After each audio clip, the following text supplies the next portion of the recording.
Jimbo Paris, and you are listening to The Jimbo Paris Show.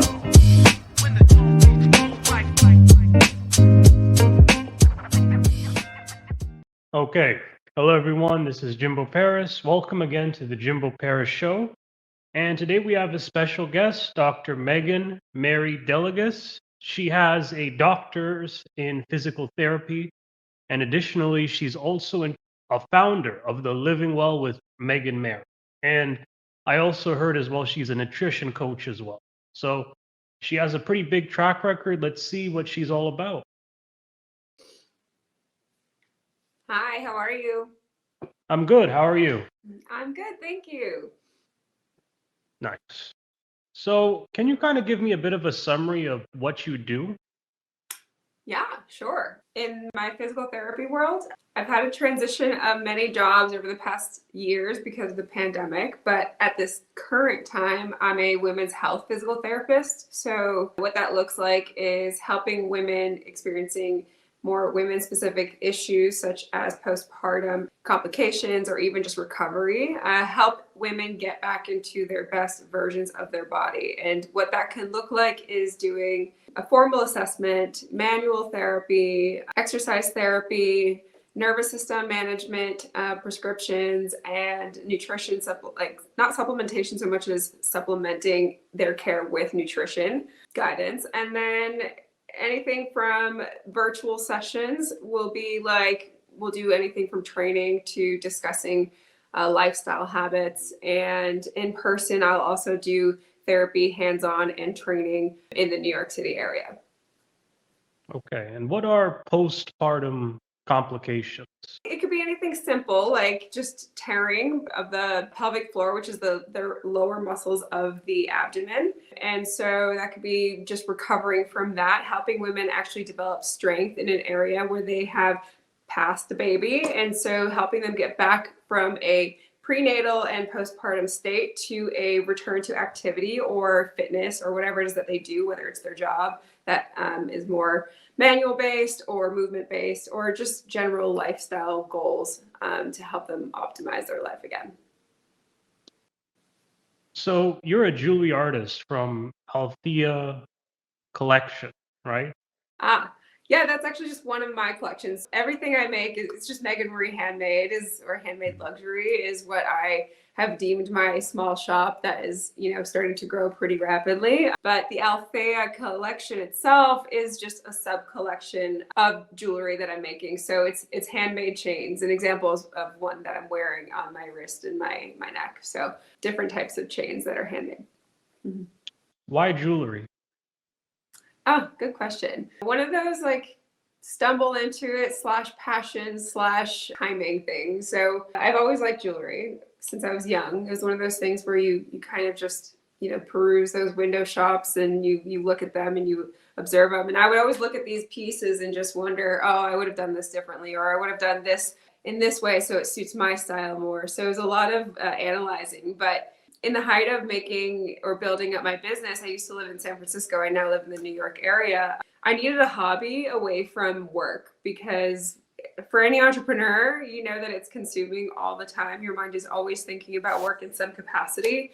And I needed something that had nothing to do with wellness because wellness is very broad. It could be eating well. It could be moving your body. It could be fitness. So everything that felt like it was tied to wellness specifically felt like work at times in the beginning. So jewelry, I just decided to take classes because I got into those YouTube rabbit holes of like how-tos. And I was like, okay, now I just want to actually apply some of these things that I'm learning on YouTube. And so I took courses and classes. And then I initially started working with silver and brass. And then now I work with fine metals like yellow gold and white gold.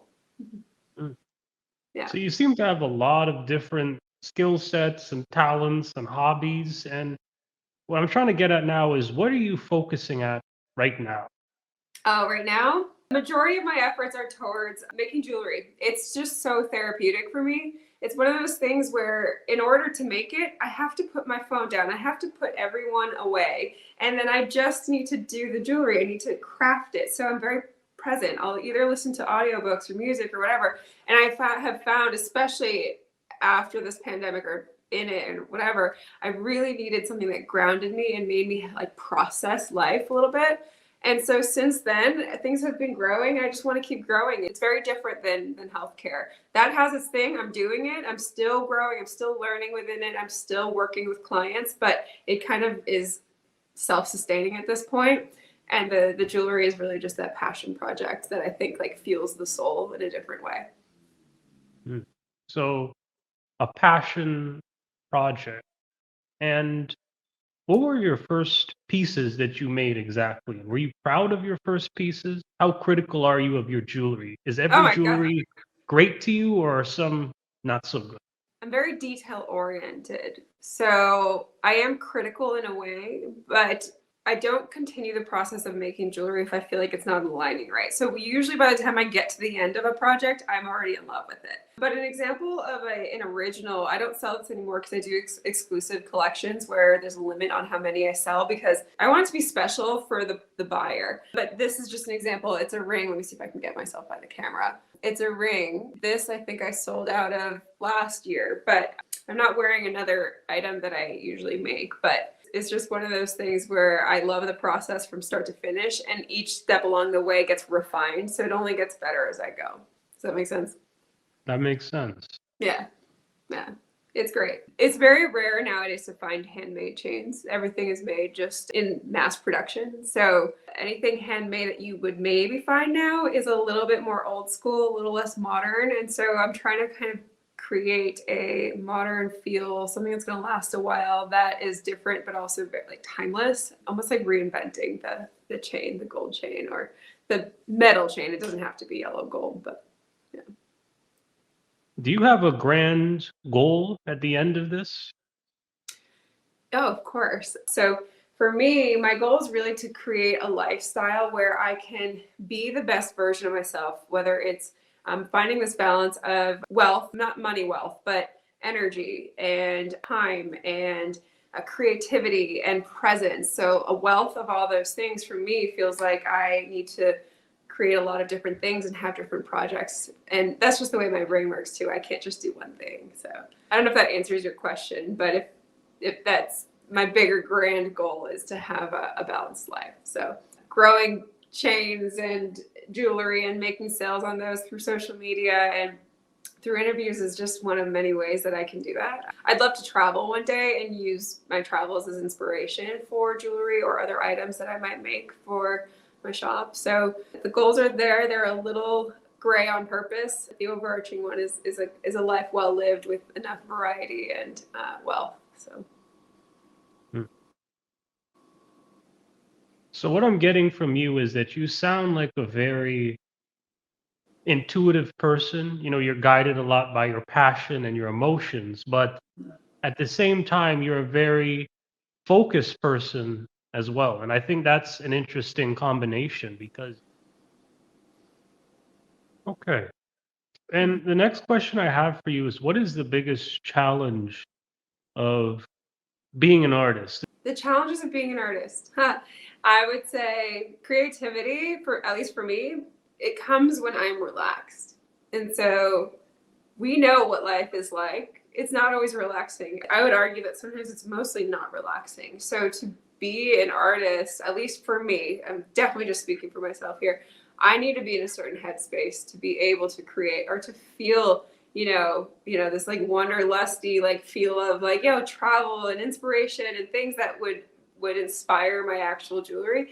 I don't get that all the time. And when I'm not in that headspace, I'm getting better now at recognizing when it's stress that's interfering with it, but it can get in your head as to like, why am I, why do I feel so blocked right now? And I would say that that's probably my biggest struggle from an execution standpoint.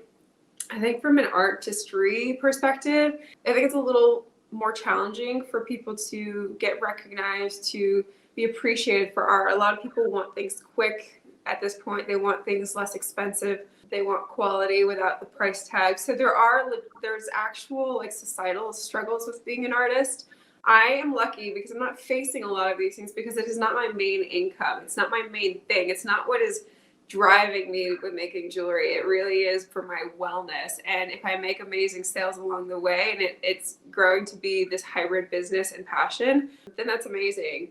But I would say that artistry has been hard, and it's actually getting easier now with social media, because at the very least people can now showcase their pieces, their style, their eccentric approach to visual things, and whatever it is, it's getting a little bit easier using something like, say, Instagram to show what you're doing, the behind the process or behind the scenes process, things like that. So there's something really nice to, I wouldn't imagine being able to do this very easily, 2 decades ago. I could be wrong, but that's how it feels to me. Yeah, that's how I see it, at least.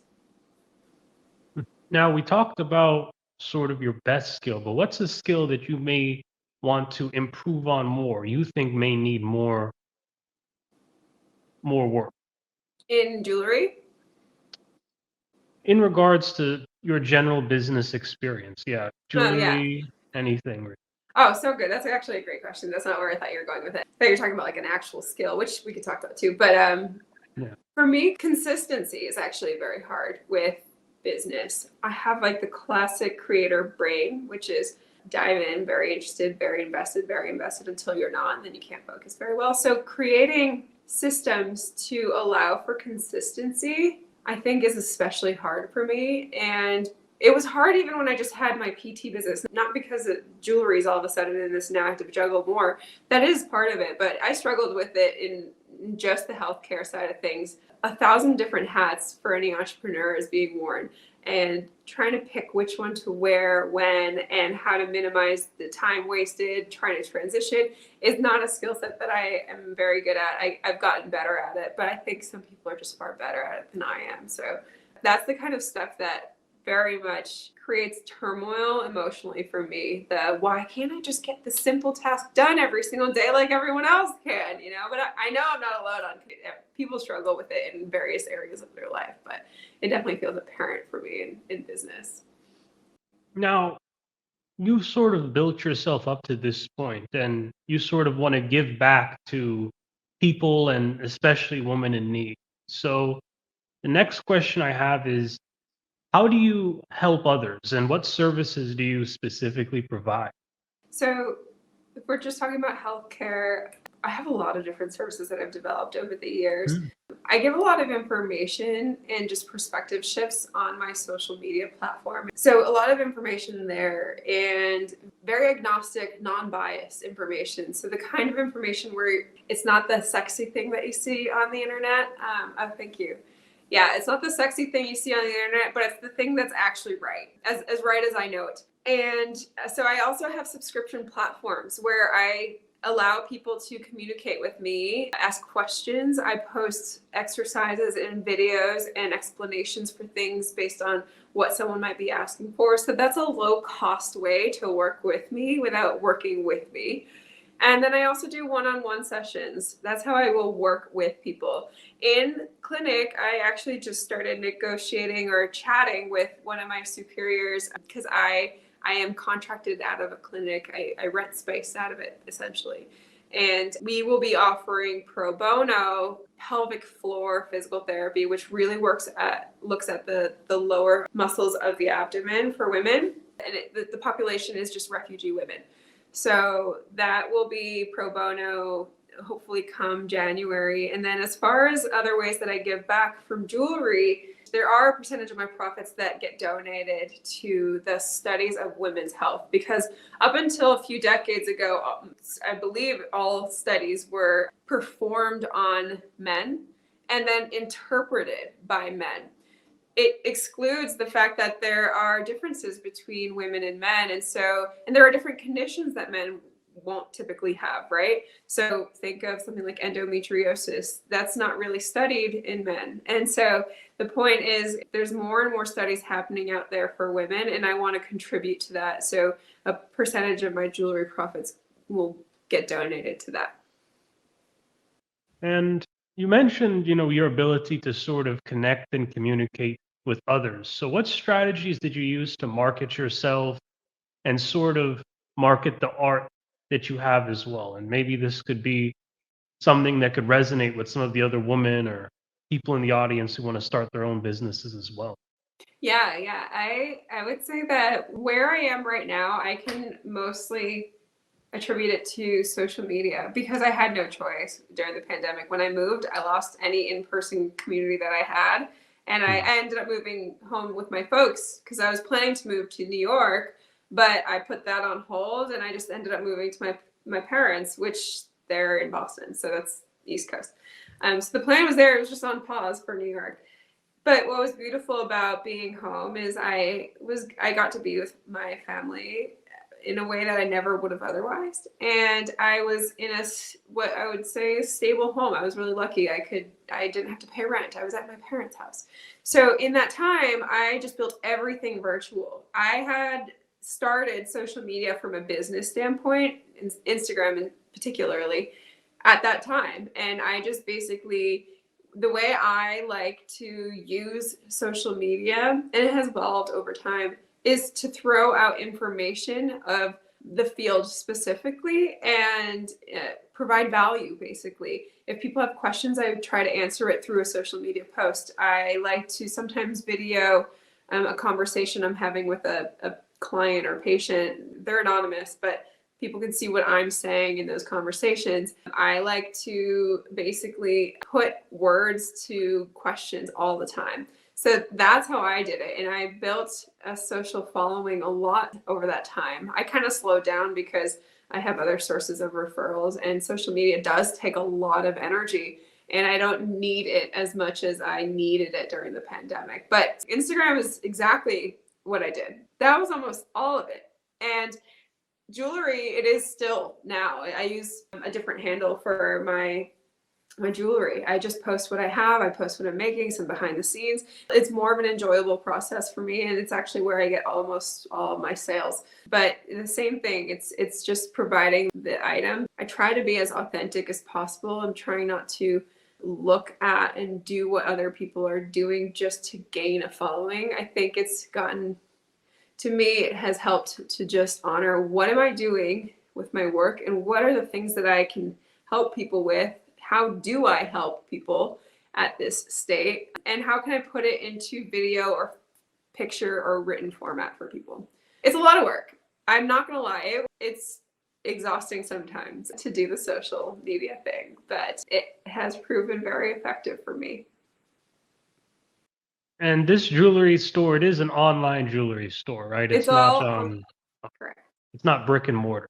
No, I think one day I would like a brick and mortar, or at least I would like a studio that I work out of that also houses my jewelry. But no, everything's all online. You know, because it's not a brick and mortar, it's hard for people to just buy a piece of jewelry if they've never seen it. That's why I try to provide photos, and I'm trying to grow my collection of the variety of photos in which I wear the jewelry.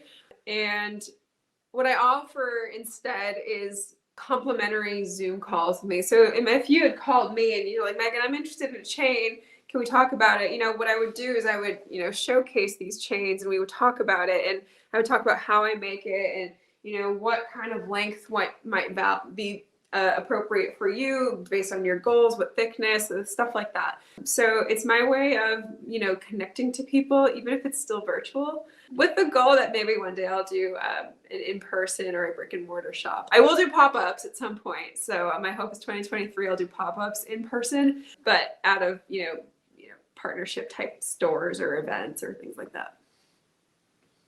Based on your goals. So you give people jewelry based on the specific goals they have? Yeah. So the idea is that we all have different sizes in clothing, right? And we have all these different body shapes. And so why is jewelry so standardized? Some things look really good at a certain length on someone. And if it's a different thickness or different style, it actually might look better if it's longer than shorter. And so my goal is really by creating is to personalize the experience of, I'm not a Tiffany's, but I'm going to provide you something very personal, and it's going to be of very good quality too. So that's my goal with these chains is you pick the style that you like based on what you want to wear it for, and we'll decide if it's going to be a bracelet, a long necklace, a short necklace, an anklet, or maybe you do, a matching pair and all that. So the idea is that there's so much you can do with it. Mm. And when can you finally say you are successful? And have you finally said that, or are you still looking to say that in the future? Oh, that's a very good question. I redefine success all the time. For me, it's that wealth we were talking about. So I've had moments without a doubt where I'm extremely successful. I have stability in my income and I have free time and I have family that I love and I have, creative outlets. So I will say I am probably luckier than most. I will also say that as any entrepreneur knows, there is a lot of ups and downs with creating a business or two. So there are moments where I feel the stability is not strong of my foundations, and I no longer feel that way so much as I used to. At this stage for me, it's now how do I balance these businesses with a nice social life and healthy activities. So I do all those things, but sometimes I'm very skewed. I'm only working for 4 weeks, or I'm only not working and I'm cooking really healthy meals, or I'm being really social and I'm creating beautiful connections with people, but I could probably be working more. So for me, success is when there's at least a pretty good equilibrium of everything, even though we know that's pretty elusive. I think I'm well on my way, though. I'm very much well on my way. I have help now. I have people that can help me when I am, before I used to be all me and no one else. So now I have some help, which is great. Excellent. Yeah. Okay. Now, this has been, an excellent interview. I've learned a lot about jewelry and Mhm. a little bit about physical therapy as well. And just to end this off, I have a few more questions. How can people, first of all, reach out to you? For physical therapy or just wellness in general. So you can find me on my Instagram account at Megan Marie underscore PT. So MEGAN MARIE underscore PT. And that's my healthcare wellness page. My jewelry page is, yeah, perfect. So yeah, if you click the link, you can find a way to schedule me, you can email me, etc. And my jewelry page is Megan Marie, same spelling, MEGANMARIE handmade. Hmm. Instagram as well. I'm also on other platforms like TikTok, but primarily on Instagram. Sorry, so that's the fastest way to get to me or find all my info. Okay. And do you have any final advice you would like to give to the audience before I let you off here?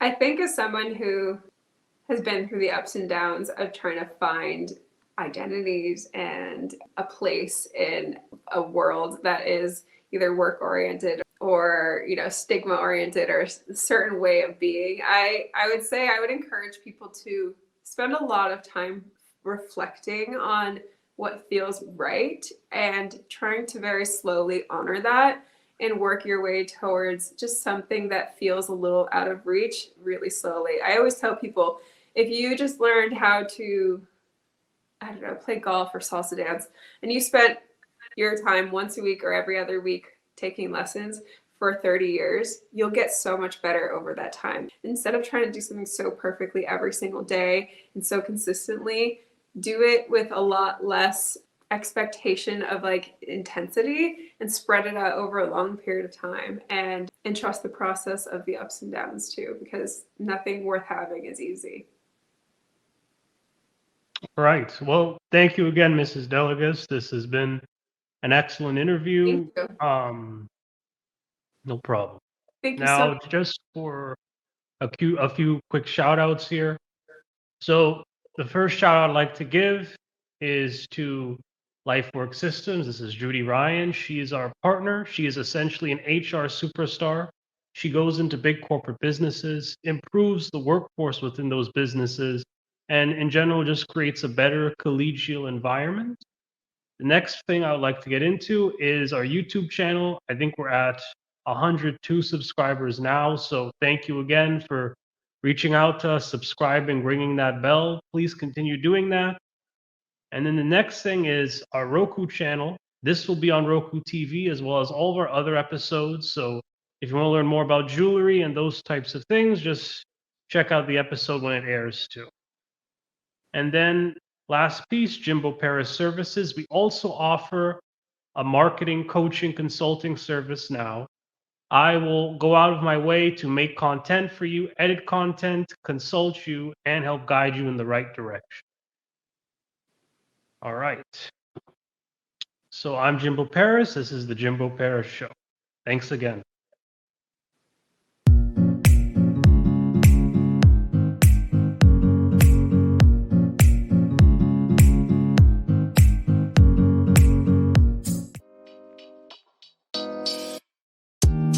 Thank you for listening to the Jimbo Paris Show.